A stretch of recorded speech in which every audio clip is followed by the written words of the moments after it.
ইন্টারেক্টর নিধিকে অনুরোধ জানাচ্ছি মঞ্চে এসে উত্তরী পরিয়ে দেওয়ার জন্য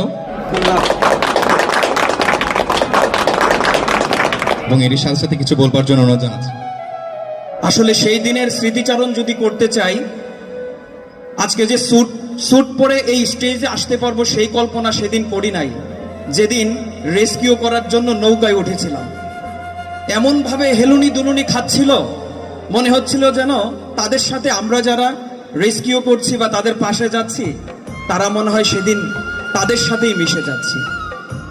আমি জানি প্রত্যেকটা রিয়েল হিরোর শরীরে এখনো পর্যন্ত সেদিন স্মৃতিচারণের কিছু চিত্র রয়ে গেছে। আমার এখানে আছে, কিসে যেন কামড় দিয়েছিল, এখনো বুঝতে পারছি না সেটা কি সাপ ছিল নাকি মাছ ছিল। এখানে আমি একটা ব্যতিক্রম ধর্মী একটা শিক্ষা পেয়েছিলাম এই ভালোবাসা নিয়ে যখন তাদের কাছে গিয়েছিলাম। আমার ওয়াইফ, আমার বলতে দ্বিধা নেই, আমার অনেক মা বোনেরা এখানে আছেন।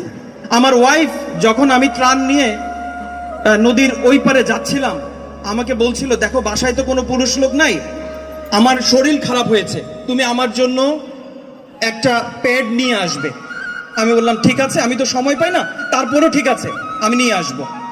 আমি ওই প্যাডটা ডিসপেন্সারি থেকে কিনে আমার ব্যাগেই রেখে দিয়েছিলাম, আমার ওয়াইফকে দিতে ভুলে গেছিলাম। আমি নদীর ওই পার ত্রাণ নিয়ে তাড়াহুড়ো করে চলে গেলাম, শুনলাম ওইদিকে অনেক জায়গায় এখনো পর্যন্ত খাবার পৌঁছেনি। ওই জায়গায় ঢুকে পড়লাম, এতটুকু পানি। ঢুকার পর একটা মা, তার ছোট্ট একটা মেয়ে প্রাপ্ত বয়স্ক হয়েছে, তাকে নিয়ে এই পানির মধ্যে কতক্ষণ হাঁটাহাঁটি করে তারপর ছাদের উপর চলে গেল। আমাকে দেখে মানে কিছু বলতে পারছে না। তখন আমি বললাম, মা আপনাদের কি খাওয়ার প্রয়োজন? বলে, বাবা না, খাওয়া আছে। আমি বললাম, পানি প্রয়োজন? না, পানিও আছে। তখন আমি বুঝতে পারছিলাম না, আমি চলে যাচ্ছিলাম, তখন তারা পিছন দিক থেকে কেন জানি আবারও আসা শুরু করলো আমার পিছন পিছন। ওরা বলতে পারছে না যে বাবা আমার একটা পেট প্রয়োজন, আমার মেয়েটা প্রাপ্তবয়স্ক হয়েছে। আমি তখন বললাম, আল্লাহ কি ফেরেশতা হিসাবে আমাকে এই মানুষগুলোর কাছে পাঠাইলো? আমি আমার ওয়াইফের জন্য কিনেছিলাম, এই পেটটা তো আমার ব্যাগেই আছে। সাথে সাথে আমি ওটা বের করে দিতে পেরেছিলাম। তখন ওই মা,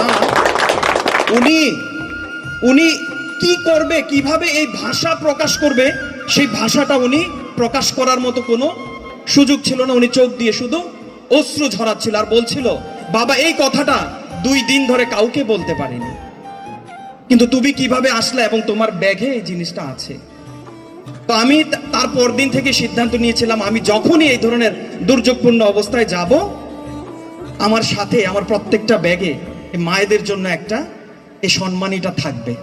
তারপর বাকি ভাইদেরকে দেখেছি, সবাইকে, আল সুন্নাহ ফাউন্ডেশনকে দেখেছি, তারা এই কাজগুলো করছে।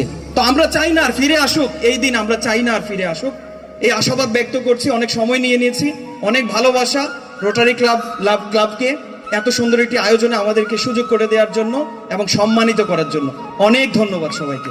Thank you. আমি আরপিপি থেকে গ্রহণ করবার জন্য অনুরোধ জানাচ্ছি, আমাদেরকে ধন্যবাদ জানাচ্ছি আমাদের সাথে থাকবার জন্য। আসলে